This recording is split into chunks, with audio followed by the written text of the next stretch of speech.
Una vez más vamos a Romanos capítulo 2. Pero esta vez vamos a leer únicamente los versículos 12 al 16. Pues todos los que han pecado sin la ley también perecerán. Y todos los que han pecado bajo la ley, por la ley serán juzgados. Porque no son los oidores de la ley los justos ante Dios, sino los que cumplen la ley, literalmente los hacedores de la ley, esos serán justificados.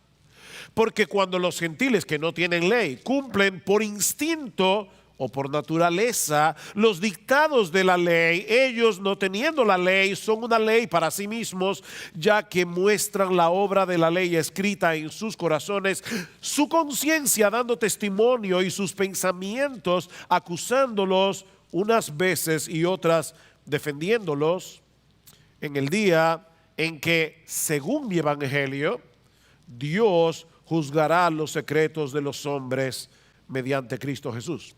Una de las preguntas que los creyentes escuchamos a menudo cuando predicamos la palabra y que suele ser no un simple cuestionamiento, sino más bien una objeción velada a la fe cristiana, es la siguiente: ¿y qué de las personas que nunca han tenido la oportunidad de escuchar el evangelio? Lo han oído, ¿verdad?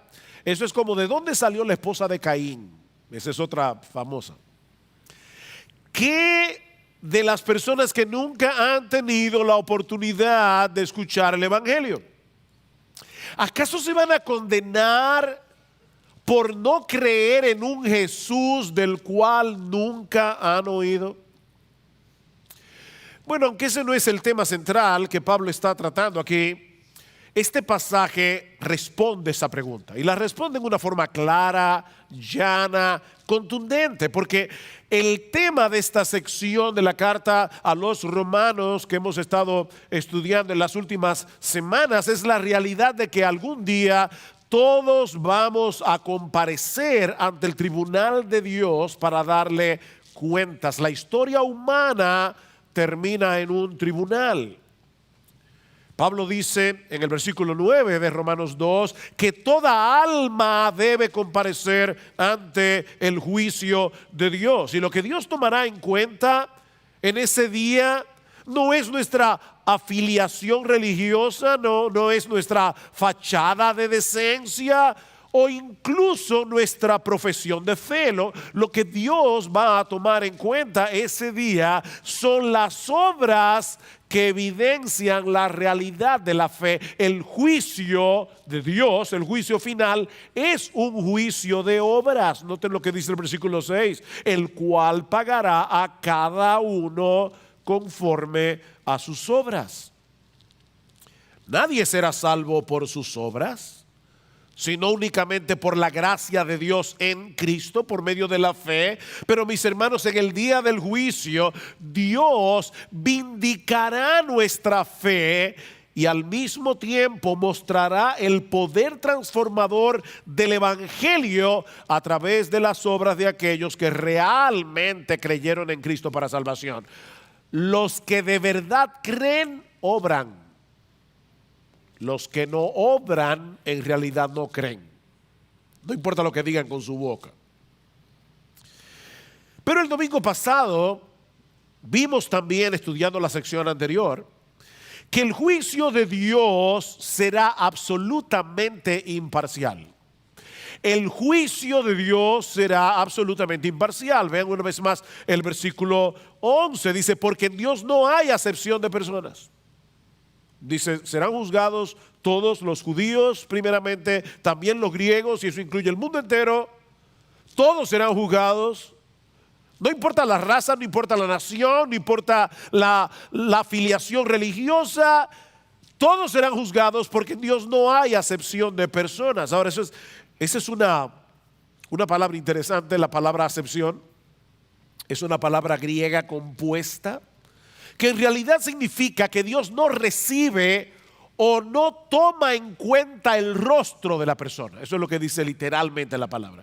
Dios no toma en cuenta el rostro de la persona. ¿Han visto ustedes ese símbolo de la justicia de una mujer con el rostro vendado? Eso es exactamente lo que Pablo está diciendo aquí. Nuestro Dios no toma en cuenta el tipo de personas que estarán delante de Él en el día del juicio. Porque Él no toma en cuenta el tipo de cosas que nosotros solemos tomar en cuenta al evaluar a las personas. Él no tiene los prejuicios que tú y yo tenemos y que muchas veces afectan nuestro juicio. ¿No es así? Al evaluar a los demás en mayor o menor grado. Y por favor, mis hermanos de IBCJ, no piensen ni por un momento que los cristianos están exentos de ser unos prejuiciados. Todos tenemos problemas con eso. Es por eso que Santiago tiene que advertirnos en su carta que no debemos tener favoritismos en el ejercicio de nuestra fe, porque esa es una tendencia muy humana. ¿Recuerdan cuando Samuel fue a la casa de Isaí para ungir al rey que iba a sustituir a Saúl? ¿Qué pasó cuando los hijos de Isaí comenzaron a llegar? Que Samuel se impresionó con el primogénito, un tipo alto, buen mozo, era presidenciable. Y Samuel dijo: delante del Señor estás ungido. Y Dios tuvo que decirle: Samuel, el gran Samuel, no mires a su parecer ni a lo grande de su estatura. Ven, era buen mozo y era alto. Porque yo lo desecho, porque Jehová no mira lo que mira el hombre, pues el hombre mira lo que está delante de sus ojos, pero Jehová mira el corazón. Me encanta cómo lo traduce la Nueva Versión Internacional. La gente se fija en las apariencias, pero yo me fijo en el corazón. Nuestro Dios no tiene prejuicios. Nuestro Dios no tiene favoritismos a la hora de juzgar a los demás. Como bien ha dicho alguien, cosas como la posición, la educación, la influencia, la popularidad, la apariencia física no afectarán absolutamente en nada la decisión de Dios con respecto al destino eterno de una persona. En Él no hay acepción de personas. Ahora, hermanos, muchas veces nosotros olvidamos al leer la carta a los romanos que es una carta. Y las cartas no se leen como nosotros le estamos exponiendo cada domingo, por trozos. ¿Verdad que no? Tú recibes una carta y la lees de un tirón para poder tomar la idea. Bueno, cuando Pablo dice aquí que Dios no hace acepción de personas, él está argumentando algo, él está tratando un tema en particular, y es el hecho de que algunos judíos creían que por el mero hecho de ser judíos, ellos tenían ciertas ventajas a la hora de llegar al juicio de Dios. Noten lo que dice en el versículo 9 para poder tomar la idea. Habrá tribulación y angustia para toda alma humana que hace lo malo, al judío primeramente y también al griego. Pero gloria y honor y paz para todo el que hace lo bueno, al judío primeramente y también al griego, porque ahí está la razón. Porque en Dios no hay acepción de persona. Tal parece que muchos judíos pensaban que ellos iban a tener alguna ventaja en el día del juicio por el mero hecho de ser judíos. Después de todo, ellos eran el pueblo del pacto, ellos eran los descendientes de Abraham. Y por si todo eso fuera poco, a diferencia de los pueblos paganos, ellos tenían en sus manos la ley que Dios le dio a Moisés en el monte Sinaí. Nosotros somos el pueblo del libro, nosotros somos el pueblo de la ley. Bueno, aquí viene la primera enseñanza del apóstol Pablo en nuestro pasaje. Pablo nos muestra aquí que los judíos no van a tener ninguna ventaja en el tribunal de Dios, porque todos los hombres serán juzgados conforme a la luz que recibieron. Todos los hombres serán juzgados conforme a la luz que recibieron. Noten el versículo 12. Pues todos los que han pecado sin la ley sin la ley se salvarán. No. También perecerán.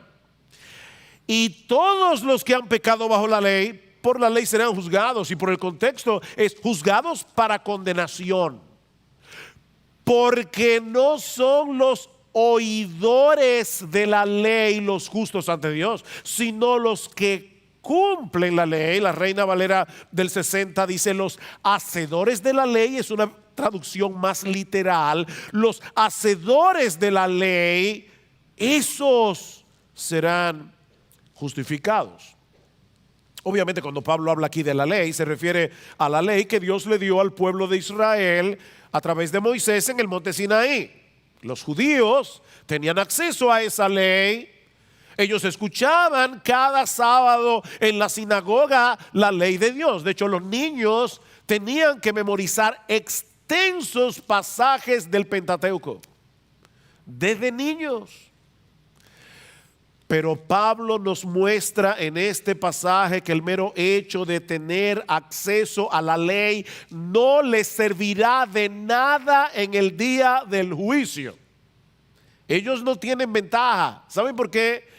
Porque no son los oidores de la ley los que van a ser justificados delante de Dios, sino los hacedores de la ley. ¿Ven el contraste? Hay un individuo aquí que es un mero oidor. Y hay otro aquí que es un hacedor. Es un contraste. De hecho, noten que es el mismo tema que Pablo viene tratando desde el versículo 1. Dice: por lo cual, Romanos 2, no tienes excusa, oh hombre, quien quiera que seas, tú que juzgas. Está hablando primariamente a los judíos. Pues al juzgar a otro, a ti mismo te condenas, porque tú que juzgas practicas lo mismo. Ellos eran oidores, pero no hacedores de la ley. Piensen por un momento en la diferencia que existe entre un estudiante universitario que tiene que pasar la materia y uno que está de simple oyente. ¿Saben lo que es eso, verdad? Un individuo que dice: yo no voy a estudiar una carrera, simplemente me interesa esta materia, la voy a tomar de oyente. Bueno, el estudiante tiene la obligación de asistir a clases, él tiene que rendir un examen al final para que el profesor pueda evaluar lo que él aprendió. Pero al oyente solo se le pide que asista a clases. Al final él no va a tomar ningún examen, no se le va a poner ninguna calificación. Bueno, mis hermanos, lo que Pablo está diciendo en este texto es que Dios no tiene oyentes en su clase. No hay oyentes. Todos serán evaluados conforme a lo que aprendieron y pusieron en práctica, no simplemente porque estuvieron allí cuando se impartió la materia. Es lo mismo que nos enseña Santiago en su carta: pero sed hacedores de la palabra. Es la misma palabra griega que aparece en Romanos 2. Sed hacedores de la palabra y no tan solamente oidores. La misma palabra otra vez de Romanos 2. Engañándoos a vosotros mismos, porque si alguno es oidor de la palabra, pero no hacedor de ella, este es semejante al hombre que considera en un espejo su rostro natural. Porque él se considera a sí mismo y se va y luego olvida cómo era.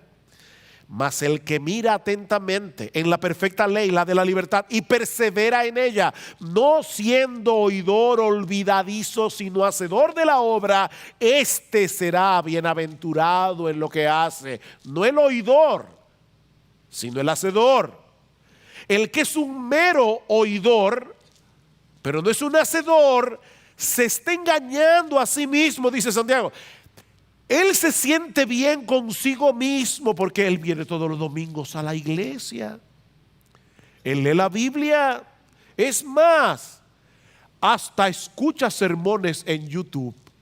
¡Wow! Pero ¿sabes qué? Eso no es lo que Dios va a tomar en cuenta en el día del juicio. lo que Dios va a tomar en cuenta es lo que tú hiciste con eso que leíste y escuchaste.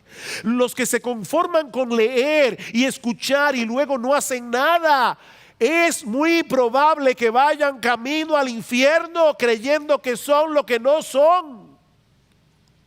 Eso es serio. Y mis hermanos, como pastor de esta iglesia, como yo le decía una vez a una persona que venía a esta iglesia, le decía: mira, tú sabes que yo te amo, tú sabes que yo te amo, y sabes cuál es mi temor viendo tu estilo de vida, a pesar de que tú profesas ser cristiana. Mi temor es que en el día del juicio tú seas enviada al infierno, y aunque yo te caiga mal, prefiero amarte y decirte que tú estás en peligro. Tú estás en peligro, tú eres una oidora de la palabra, pero no eres una hacedora.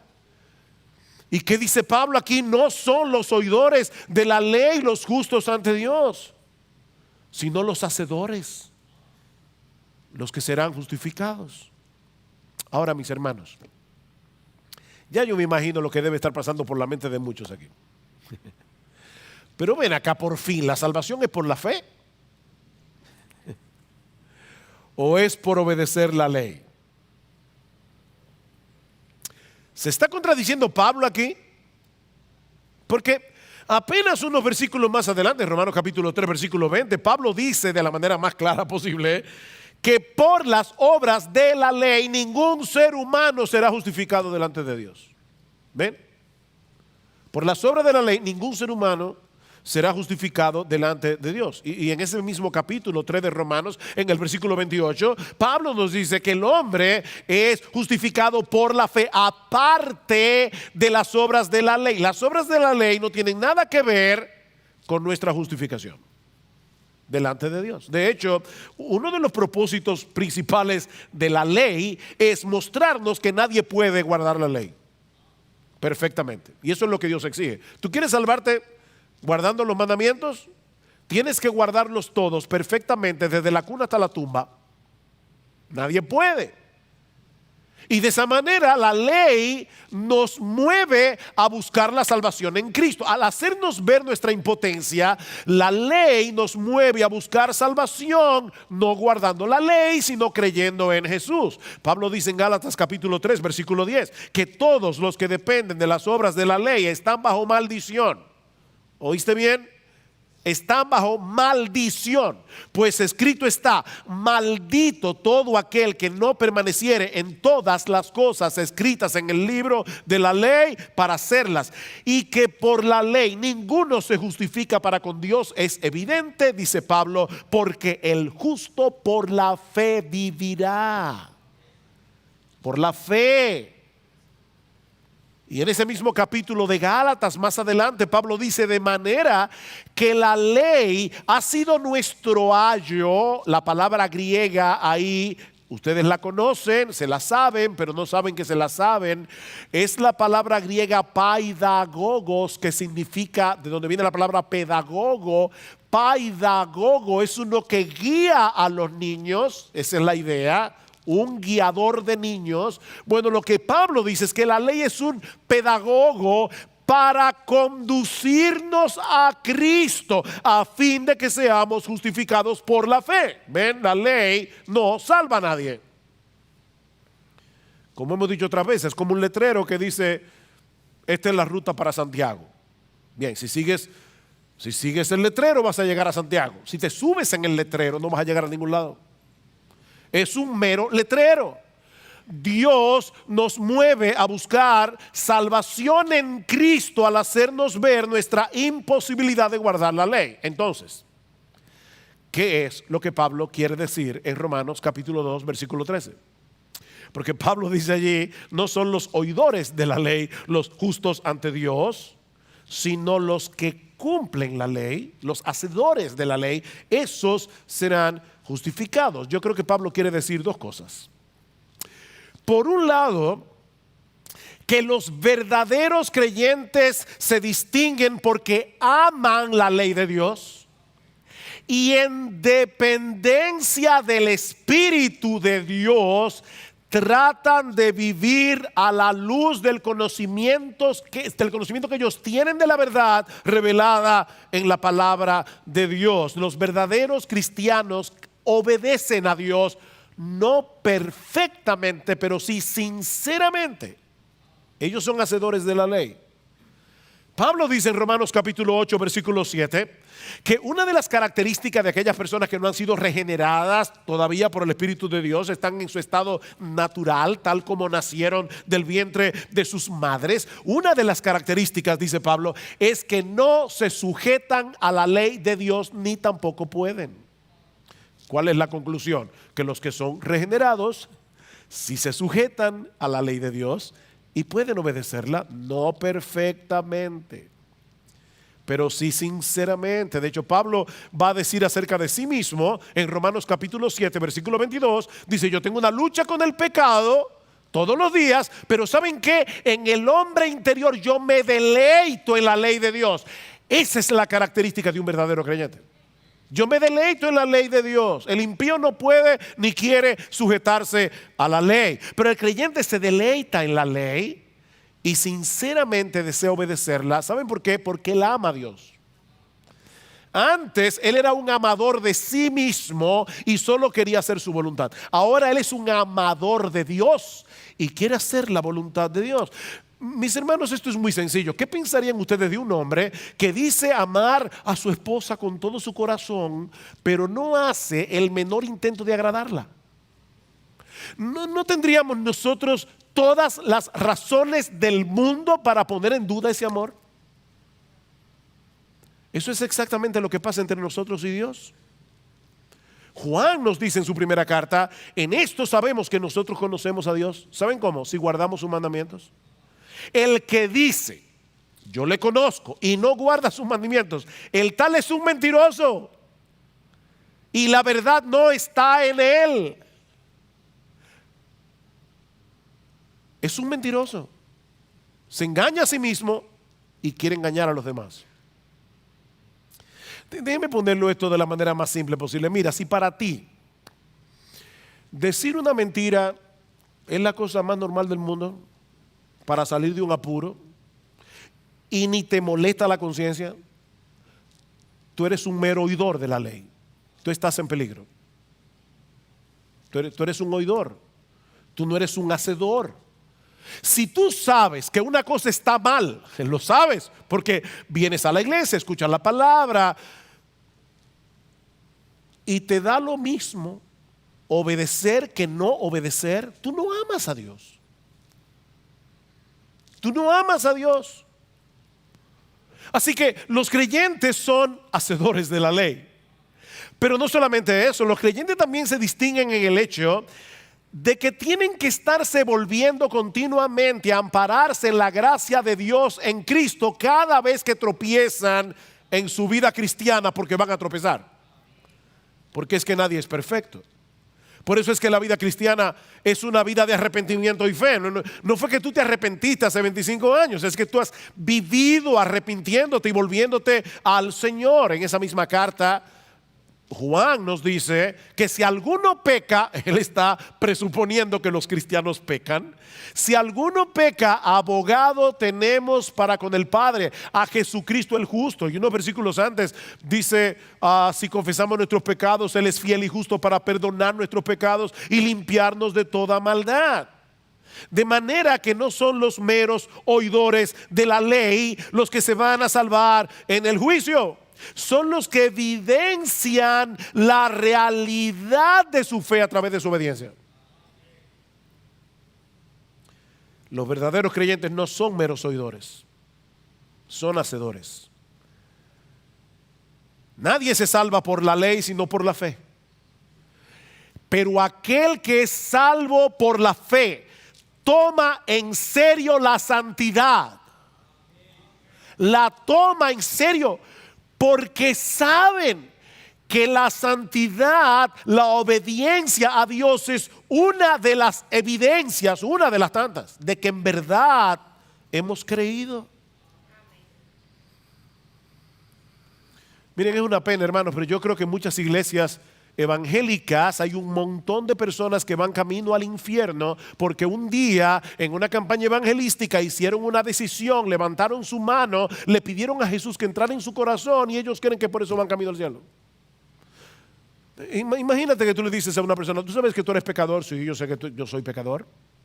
¿Y tú quieres ir al cielo? ¿Han encontrado alguna vez una persona que te diga, no, yo quiero ir al infierno? Claro que todo el mundo quiere ir al cielo. Bueno, ora conmigo. Señor Jesús, ven, perdona mis pecados, entra a mi corazón. Señor Jesús, ven a mi corazón. Ya tienes el sello, vas camino al cielo. ¿Y qué de su vida? Es por eso que cada vez que yo oigo a una persona que dice, yo me convertí el 24 de agosto. ¿Y cómo tú sabes eso? ¿Tú hiciste profesión de fe ese día? Pero lo cierto es que nosotros no tenemos seguridad de cuándo fuimos regenerados por el Espíritu de Dios. Ahora, la evidencia de que fuimos regenerados es que nosotros guardamos los mandamientos y nos arrepentimos cuando pecamos. Es tan sencillo como eso. Déjeme decir una cosa, yo no tengo la menor idea de cuándo yo me convertí. Pero ¿saben qué? Eso no tiene la menor importancia. No tiene la menor importancia. Si un individuo como Jason Bourne sufre de amnesia, no sabe ni quién es, y por lo tanto no puede ir al registro civil a buscar su fecha de nacimiento, que él no sabe quién es, tampoco puede ir a su padre porque tampoco sabe quiénes son. ¿Qué problema, eh? Ahora, ¿saben una cosa? Que Jason Bourne sabe que está vivo, y eso es lo importante. El punto del cristiano no es saber cuándo fue el día, la hora, la fecha en que Dios me regeneró. Lo que yo quiero saber es que estoy vivo espiritualmente porque me importa la ley de Dios, porque amo a Dios, porque deseo obedecer a Dios y cuando peco me arrepiento. Estoy vivo, eso es lo importante.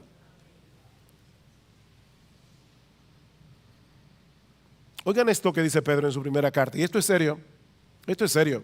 Si invocáis por Padre a aquel que sin acepción de personas juzga según la obra de cada uno, conducíos en temor todo el tiempo de vuestra peregrinación.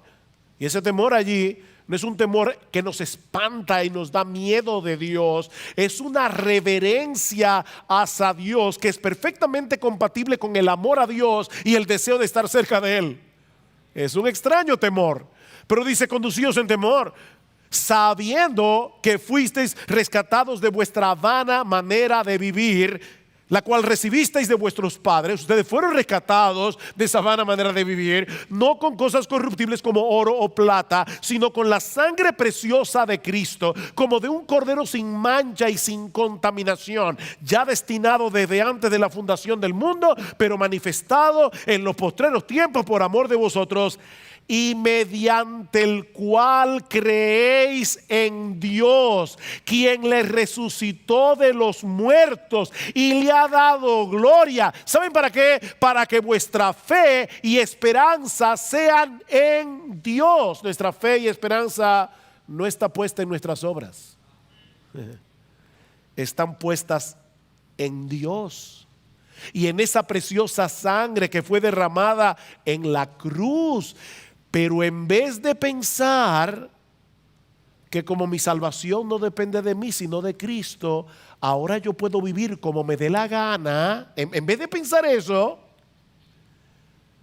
los creyentes experimentan un temor reverente hacia Dios que no lo aleja de Él, sino que lo atrae hacia Él y que lo mueve a luchar contra el pecado y a vivir en santidad. Eso es lo que evidenciará la realidad de tu fe en el día del juicio. Y ahora yo te pregunto, ¿tú eres salvo? Miembro de IBCJ, ¿tú eres salvo? Mis hermanos, esto es serio. Esto es serio. Aquí estamos hablando de la vida y de la muerte. Que no es tu profesión de fe, que no es tu membresía lo que va a evidenciar tu fe en el día del juicio. Es tu amor a Dios. un amor que se traduce en obediencia y en una vida de arrepentimiento. Te duele el pecado.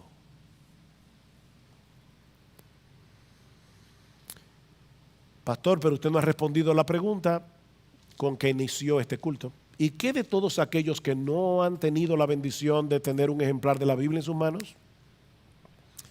¿Que nunca leyeron los 10 mandamientos? ¿Se van a condenar? Bueno, escuchen la respuesta de Pablo ahora a esa pregunta. Versículo 12 otra vez.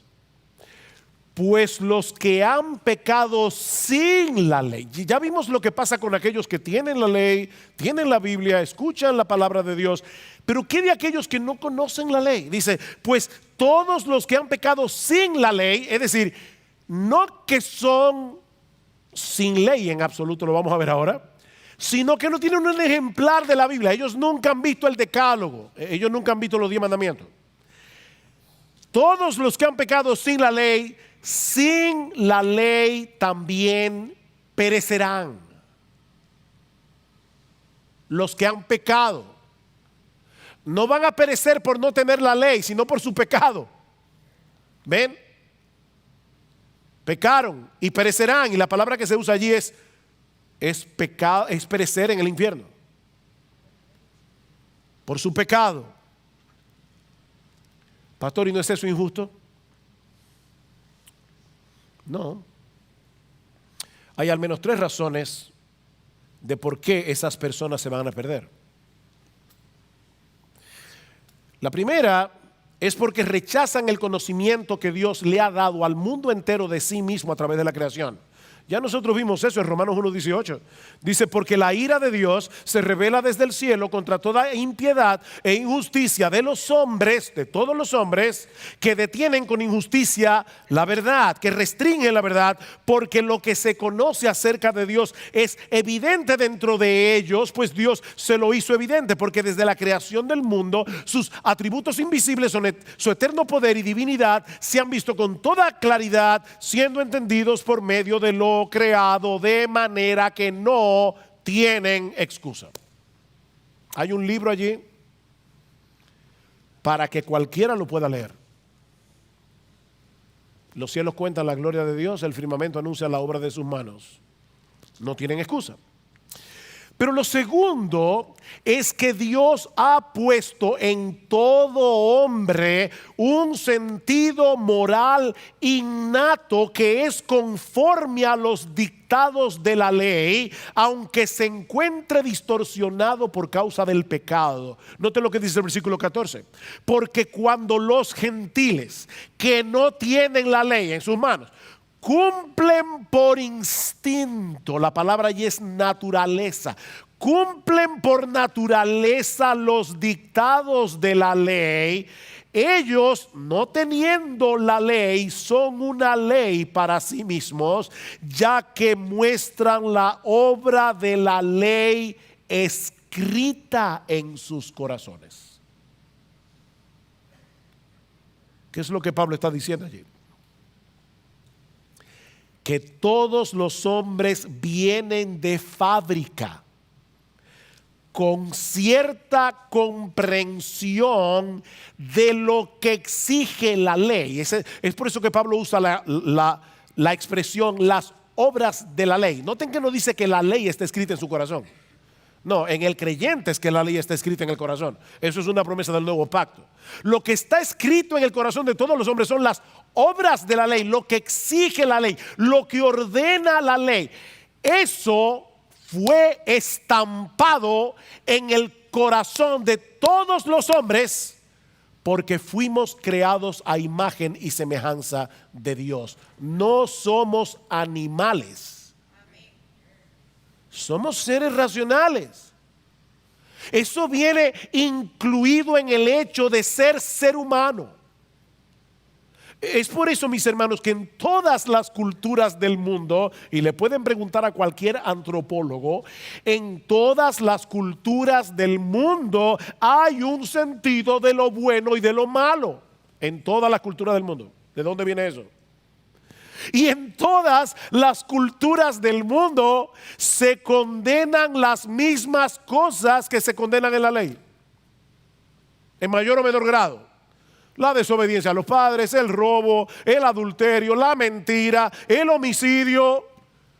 No existe una sociedad, por ignorante que sea, donde los hombres no posean ese sentido innato que los lleva a aprobar lo bueno y a condenar lo malo.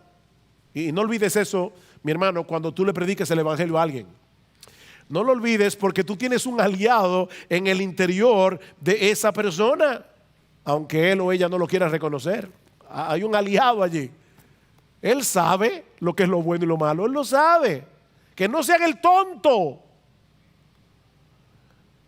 Y eso nos lleva a la tercera razón de por qué son condenados los paganos que no tienen ley. Y es que todos los hombres poseen una conciencia moral que pasa juicio sobre sus acciones. Vean lo que dice el versículo 15: ya que muestran la obra de la ley escrita en sus corazones, su conciencia dando testimonio y sus pensamientos acusándolos unas veces y otras defendiéndoles. Tenemos una conciencia, y esa conciencia es un tribunal interior.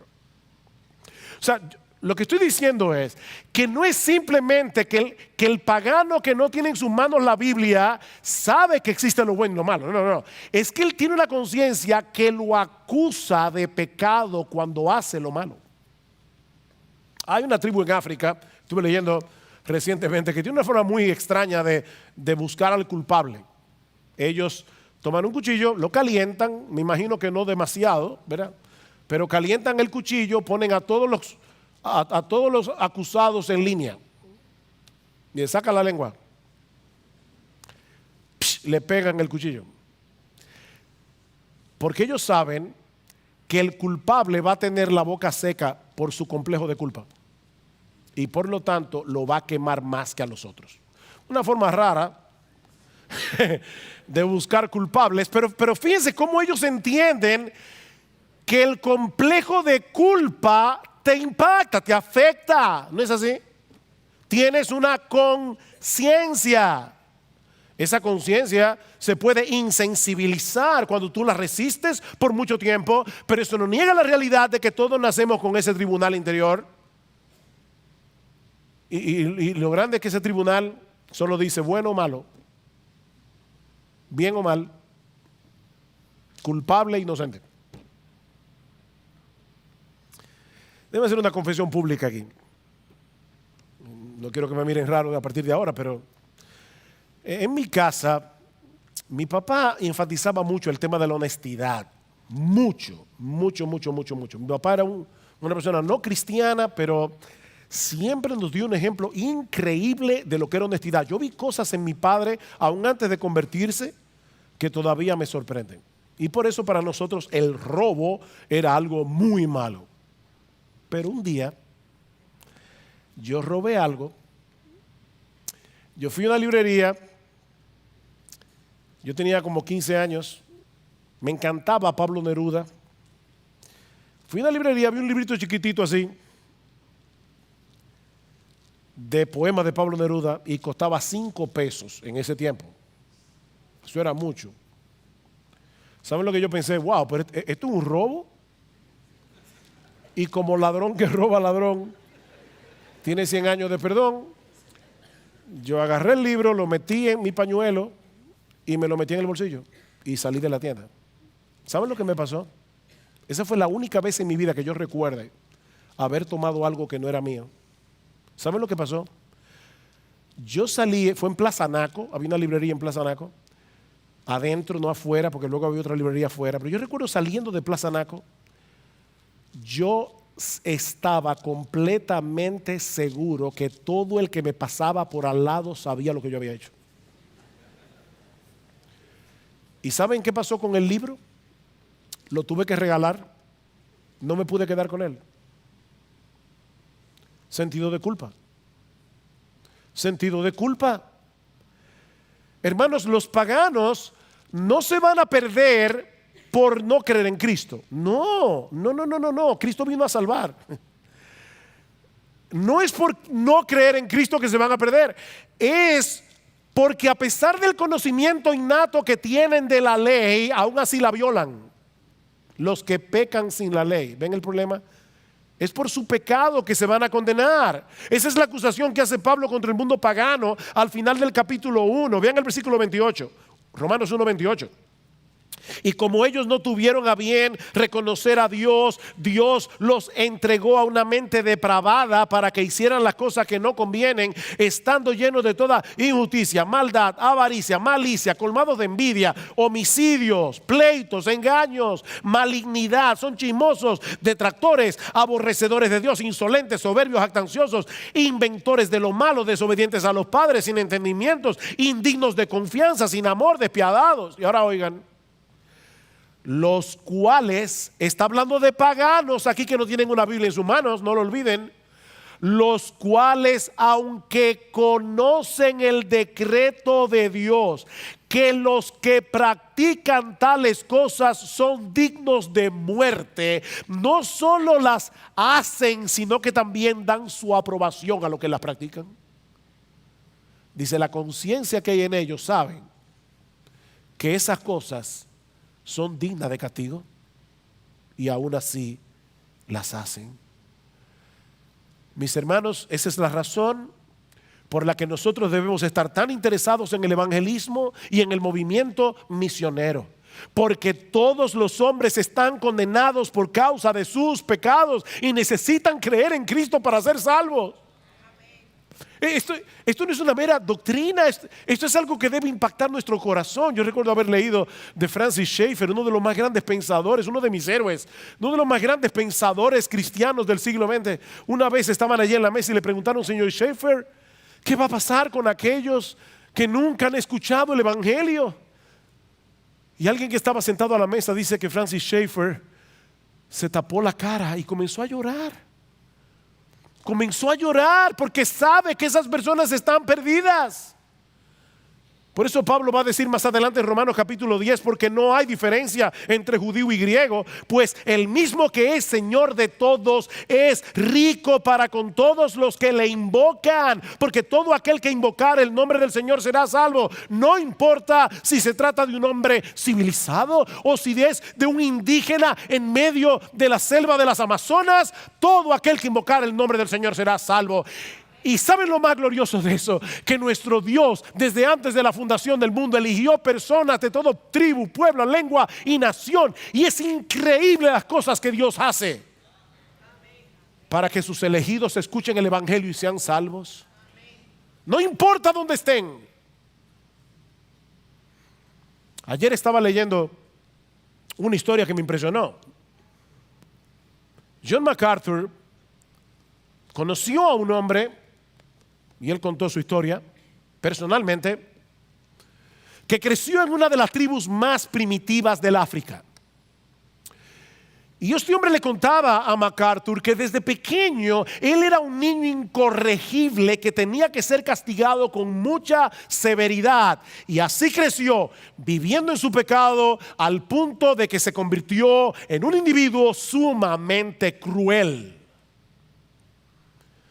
Pero él se sentía culpable por las cosas que hacía.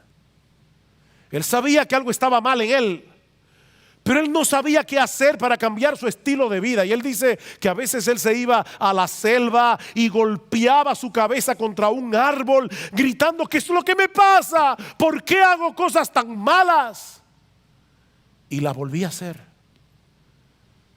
Incluso contempló la posibilidad de suicidarse.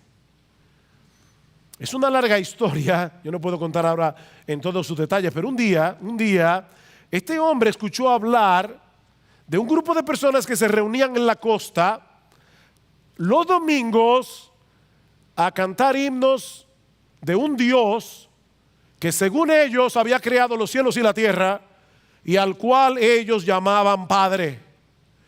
Y dice que eso fue tan impactante para él que a partir de ese momento, dice, nunca en mi vida había escuchado a nadie orar.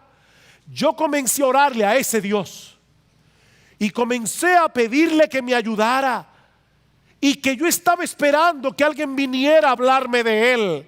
Dice, unos meses más tarde fue a visitar a un primo suyo que vivía en la aldea. Él se había ido de la aldea en la que había crecido, fue a visitar a su primo y para su sorpresa, a esa aldea habían llegado misioneros. Había un grupo de cristianos que se reunían los domingos a adorar a Dios y a predicar su palabra. Y dice él, ahora voy a citar sus propias palabras: yo no podía esperar ya que llegara el domingo. Esa mañana me senté en la parte de atrás, escuché a un hombre hablar acerca de Dios por primera vez en mi vida. Descubrí que era mucho más maravilloso de lo que yo había imaginado. El predicador dijo que Dios amó al mundo tanto que envió a su único hijo llamado Jesús para lavarme de mis pecados. Y yo me pregunté si él sabía lo terrible que yo era. Me pregunté si él conocía las cosas horribles que yo había hecho en mi aldea. Pero el predicador dijo que sin importar qué hubiera hecho, Dios estaba dispuesto a perdonarme y dejar limpio mi corazón. Y yo sabía que todo eso era la pura verdad. ¡Wow! Así se convirtió ese hombre en una tribu del África. El Espíritu de Dios inquietó su corazón, lo movió a desesperarse de su maldad. Pero también buscó la manera de que escuchara el Evangelio, porque nadie se va a salvar sin el Evangelio. Por eso dice Pablo en ese mismo texto de Romanos: ¿cómo pues invocarán a aquel en el cual no han creído? ¿Y cómo creerán en aquel de quien no han oído? ¿Y cómo irán sin haber quien les predique? ¿Y cómo predicarán si no fueren enviados? Como está escrito: cuán hermosos son los pies de los que anuncian la paz, de los que anuncian buenas nuevas. Así que la fe es por el oír, y el oír por la palabra de Dios. Oh, mis hermanos, ¿cómo debemos estar interesados en predicar el Evangelio? Predique el Evangelio, predique el Evangelio. ¿Cómo debemos estar interesados en las misiones? ¿Cómo debemos orar a Dios que levante hombres y mujeres de esta iglesia para que vayan a predicar el Evangelio a lugares donde nunca nadie ha oído? Porque probablemente hay elegidos de Dios allí, igual que ese muchacho. De manera que todos serán juzgados conforme a la luz que han recibido.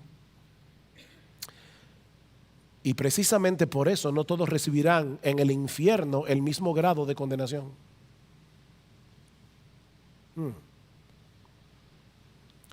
Mira, déjame decirte algo: todo sufrimiento en el infierno, todo grado de sufrimiento en el infierno será horrible.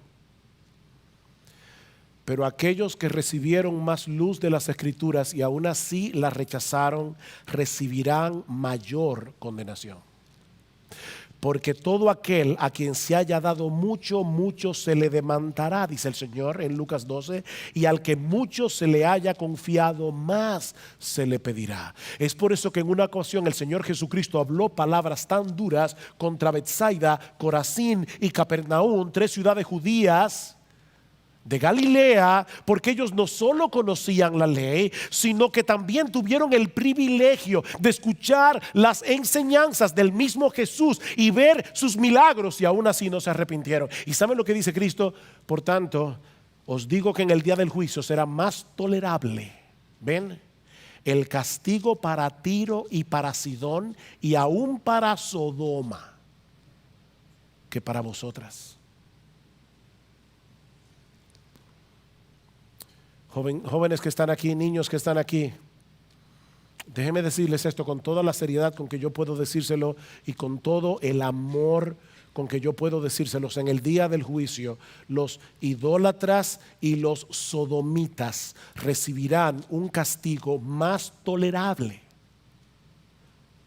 que aquellos que, como tú, crecieron en una iglesia escuchando la palabra domingo tras domingo, escucharon hablar acerca de Jesús y aún así los rechazaron. El castigo para los homosexuales en el día del juicio será más tolerable.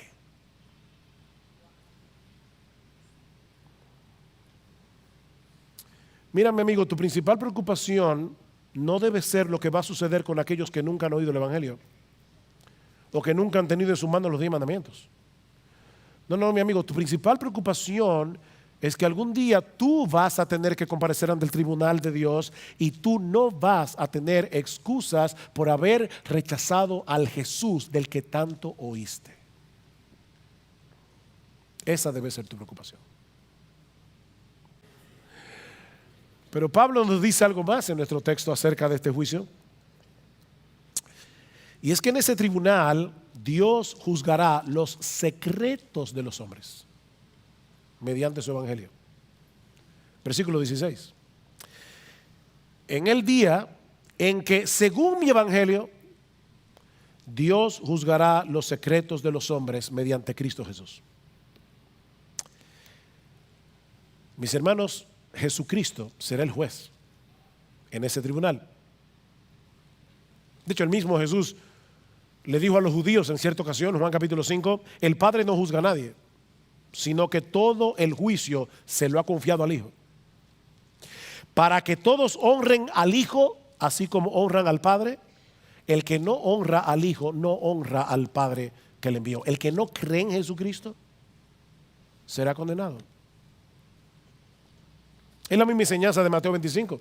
Hablando acerca del juicio final, dice el Señor, el Hijo del Hombre, cuando el Hijo del Hombre venga en su gloria y todos los ángeles con él, entonces se sentará en el trono de su gloria y serán reunidas delante de él todas las naciones. Jesucristo es el juez ante el cual comparecerán todas las naciones en aquel día. Y no habrá que llamar testigos que testifiquen a favor o en contra en ese tribunal, porque Él lo sabe todo.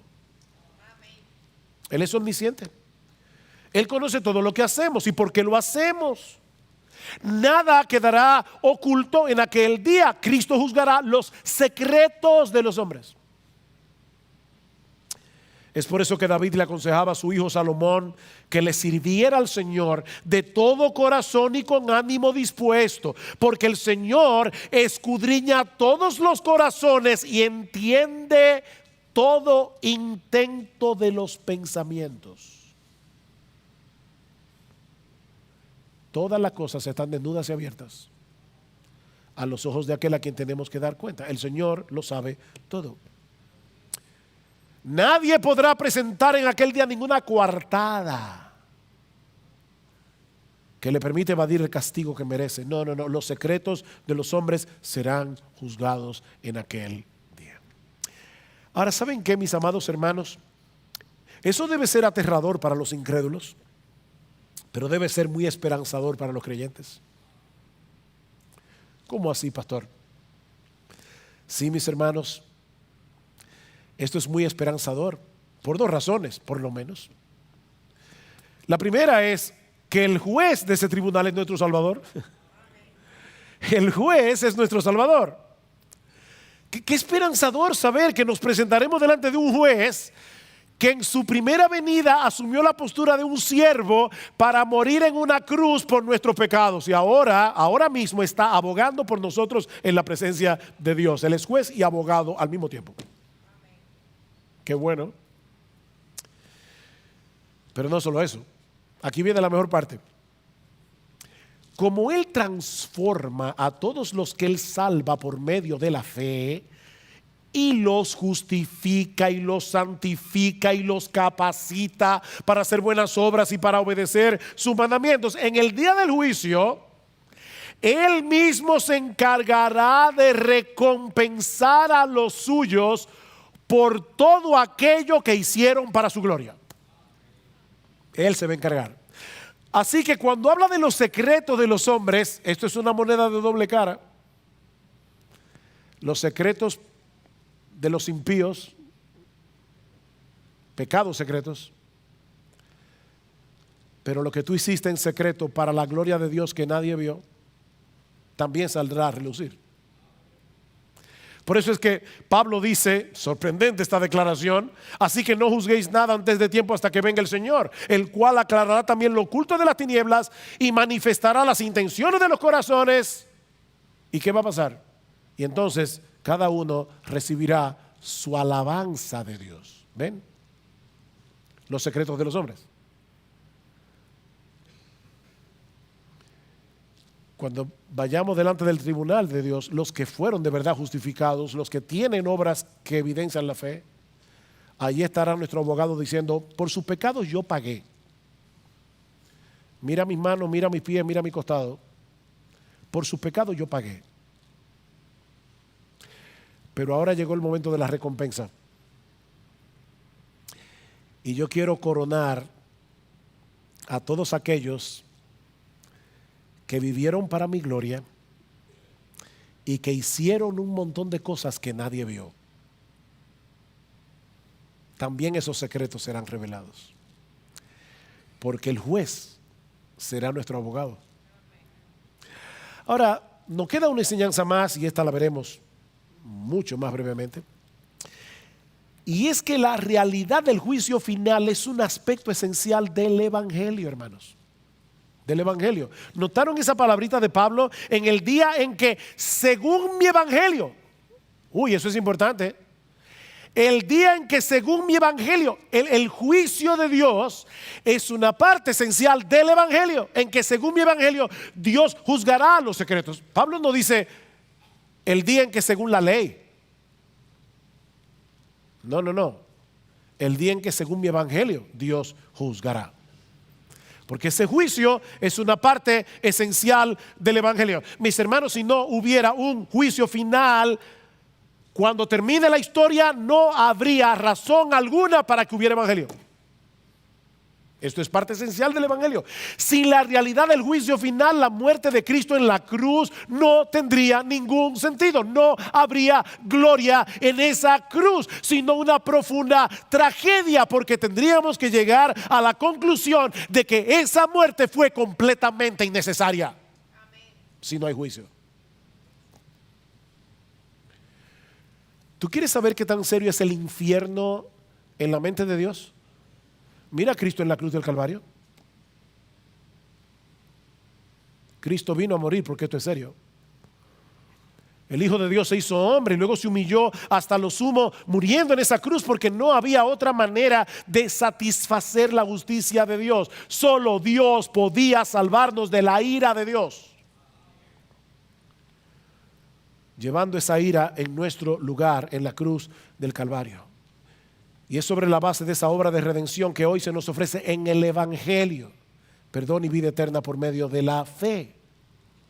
Nadie será salvo mientras trate de ganarse la salvación haciendo buenas obras. Pero en el día del juicio final, la gloria de Cristo será manifestada en todo su esplendor cuando veamos en la presencia de Dios a una multitud de hombres y mujeres de todo pueblo, tribu, lengua y nación, evidenciando el poder del evangelio en sus vidas a través de sus buenas obras y su obediencia evangélica a los mandamientos de Dios. Obediencia evangélica, una obediencia movida por la gratitud, no para ganarse la salvación, sino porque ya fuimos salvados solo por gracia, solo por Cristo, solo por medio de la fe.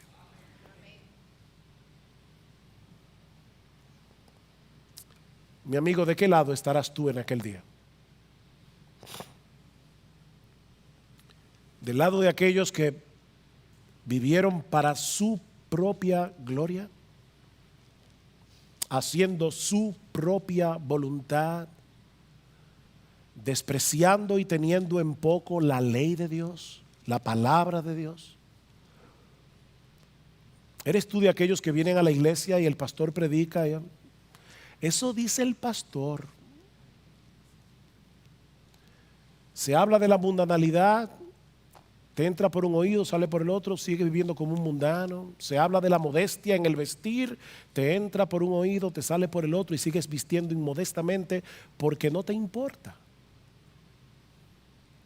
¿De qué lado estás tú? No te estoy preguntando si eres miembro de esta iglesia. La pregunta es: ¿de qué lado estás tú?